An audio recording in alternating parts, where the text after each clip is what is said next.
ഈ മരണവാർത്ത അറിഞ്ഞതിന് പിന്നാലെ പല പല കുറിപ്പുകളാണ് ഫേസ്ബുക്കിലടക്കം സമൂഹ മാധ്യമങ്ങളിലടക്കം പുറത്തു വരുന്നത്. അങ്ങനെ ഇന്നലെ ഒരു വാർത്ത ഉണ്ടായിരുന്നു. കാരണം അത് ഈ കോട്ടയം സ്വദേശിയായ സ്റ്റെഫിൻ മരിക്കുന്നതിന് തൊട്ട് മുൻപായിട്ട് തന്നെ ഓർഡർ ചെയ്തിട്ടുണ്ടായിരുന്നു 2 ഷർട്ടുകൾ. ആ ഷർട്ടുകൾ വന്നിട്ടുണ്ടായിരുന്നത് ഇന്നലെയാണ്.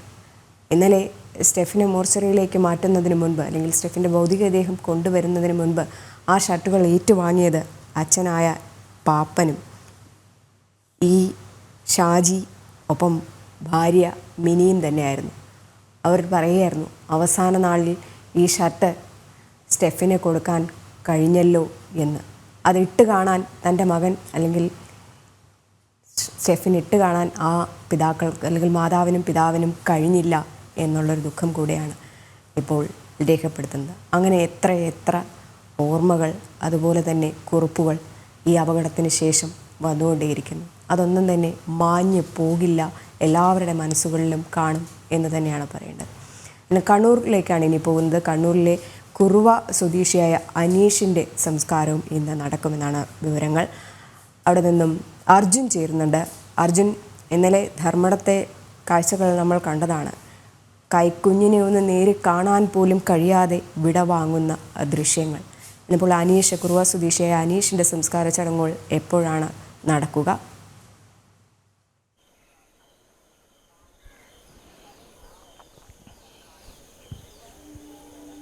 തീർച്ചയായും രജനി, വലിയ വിഷമഘട്ടത്തിലാണ് ഇപ്പോൾ കണ്ണൂർ ജില്ലയാകെയുള്ളത്. ഇത്തരത്തിൽ 3 പേരെയാണ് കണ്ണൂർ ജില്ലയ്ക്ക് നഷ്ടപ്പെട്ടിരിക്കുന്നത്. 2 പേരുടെ മൃതദേഹങ്ങൾ കഴിഞ്ഞ ദിവസം സംസ്കരിച്ചിരുന്നു.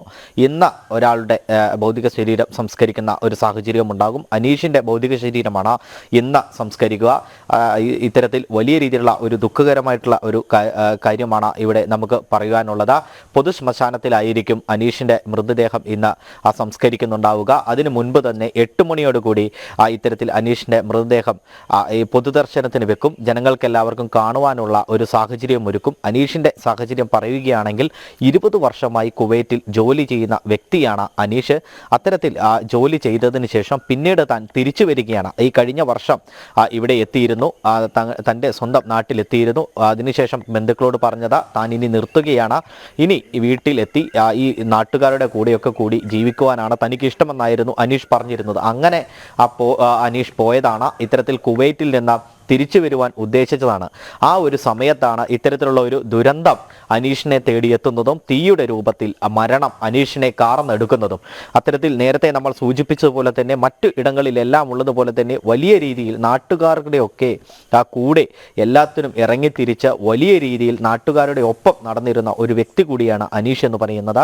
അത്തരത്തിൽ നാട്ടുകാരൊക്കെ കഴിഞ്ഞ ദിവസം നമ്മളോട് പറഞ്ഞതും ആ തരത്തിൽ തന്നെയാണ്. അതായത് അനീഷ് എന്ന് പറയുന്നത് എല്ലാ പ്രവർത്തനങ്ങൾക്കും മുൻപന്തിയിൽ ഉണ്ടായിരുന്ന ആളാണ്.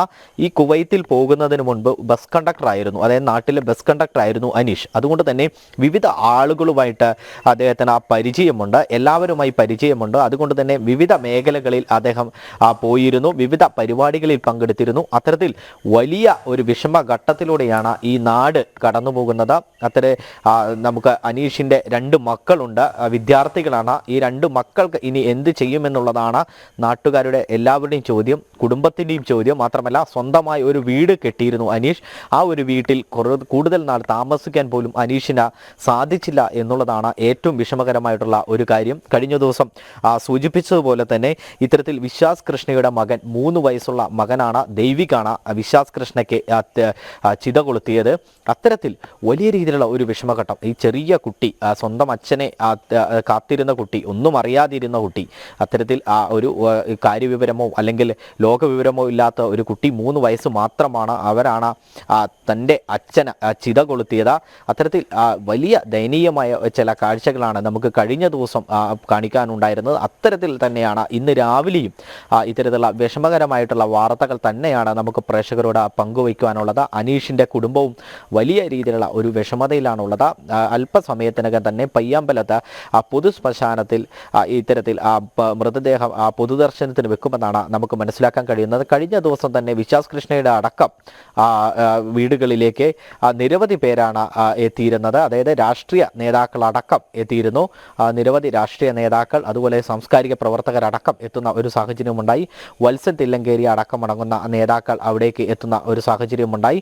അങ്ങനെ കെ സുധാകരൻ അടക്കമുള്ള നേതാക്കൾ അവിടേക്ക് എത്തുന്ന സാഹചര്യമുണ്ടായി. ഇത്തരത്തിൽ വലിയ രീതിയിലുള്ള ജനപങ്കാളിത്തം ഈ ഒരു ശവസംസ്കാരത്തിൽ നമുക്ക് കാണുവാൻ സാധിക്കുമായിരുന്നു. അത്തരത്തിൽ വിവിധ ആളുകൾ ഈ ഇവരുടെ അടക്കം, അനീഷിൻ്റെ അടക്കം, അല്ലെങ്കിൽ ഇത്തരത്തിൽ ഇവരുടെ എല്ലാവരുടെയും വീടുകളിലേക്ക് എത്തുന്ന ആളുകളെ കണ്ടാൽ തന്നെ നമുക്ക് മനസ്സിലാകും എത്രത്തോളം പ്രിയപ്പെട്ടവരായിരുന്നു ഇവർ ഈ കണ്ണൂർ ജില്ലയ്ക്ക് അല്ലെങ്കിൽ അവരുടെ നാടിന് എന്നുള്ളത് നമുക്ക് മനസ്സിലാക്കാൻ സാധിക്കും.